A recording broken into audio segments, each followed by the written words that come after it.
फिर मैं उसके आर्किटेक्चर की बात करूं, मैं बहुत ब्रीफ में आपसे बात करूंगी आर्किटेक्चर की, क्योंकि जब हम बात कर रहे हैं डेटा सोर्स की, अब डेटा सोर्स तो इतना बड़ा डेटा सोर्स है।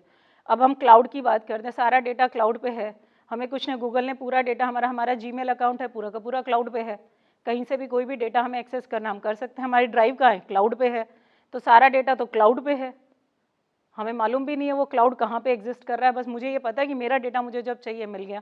तो डेटा सोर्स आज के दिन बहुत बड़ा है। उस डेटा सोर्स के अंदर सब तरह का डेटा है, रॉ डेटा भी है, डेटा सेट्स भी हैं, मीडिया फाइल्स भी हैं, आपकी टाइम सीरीज डेटा भी है, सब तरह का डेटा वहाँ पे स्टोर है।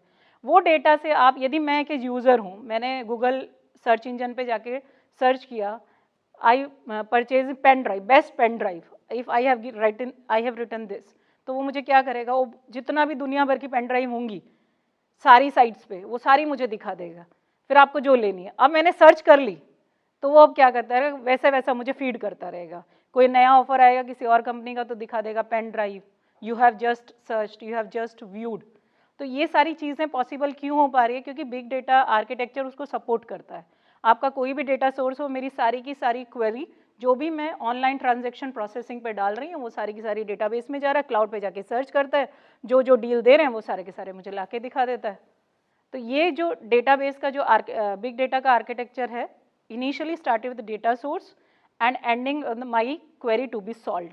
तो मैं एज ए यूज़र क्वेरी डाल रही हूँ और मेरा वो पूरा का पूरा डेटाबेस में जाके, कुछ सिस्टम बैच प्रोसेसिंग करते हैं, कुछ सिस्टम इन मेमोरी प्रोसेसिंग करते हैं, तो दोनों में से कोई भी प्रोसेसिंग यूज़ करके वो मुझे मेरा सॉल्यूशन प्रोवाइड करता है। तो ये बेसिक आर्किटेक्चर है, वो पूरा का एग्रीगेट करके मुझे आंसर देता है। तो ये पूरा का पूरा सिस्टम है जो फ्लो डेटा सोर्स से शुरू होता है और यूज़र पे ख़त्म होता है, और यूज़र की क्वेरी फिर से वापस जाती है और फिर से मुझे सॉल्यूशन मिलता है। तो ये पूरा इन एंड आउट प्रोसेस है जो कि पूरे बिग डेटा का चलता है। अभी जो सबसे इम्पॉर्टेंट चीज़ है वो है एप्लीकेशन।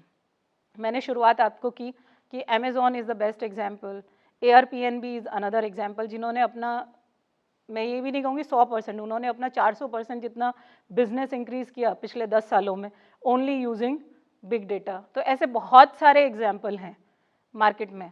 और अभी मैक्सिमम जितने भी बैंकिंग सिस्टम हैं, जिनको कस्टमर की ज़रूरत है, लोन देना है, फ्रॉड डिटेक्ट करना है, वो सारे के सारे बिग डेटा यूज़ करते हैं। आपके पूरा पैटर्न देखते हैं कि आप किस तरह के बैंकिंग साइट पे जाके काम करते हैं, वो पूरा का पूरा ट्रेस आउट करते हैं।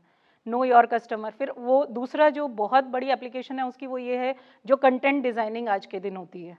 हर वेबसाइट की जो कंटेंट डिज़ाइनिंग होती है, कोई भी मार्केटिंग स्ट्रेटेजी होती है किसी भी कंपनी की, वो लोग देखते हैं कि मैं कौन से एज ग्रुप के लिए प्रोडक्ट बना रहा हूँ, तो वो टारगेट के हिसाब से कंटेंट डिज़ाइन करते हैं और वैसे ही उसको रिकमेंड करते हैं।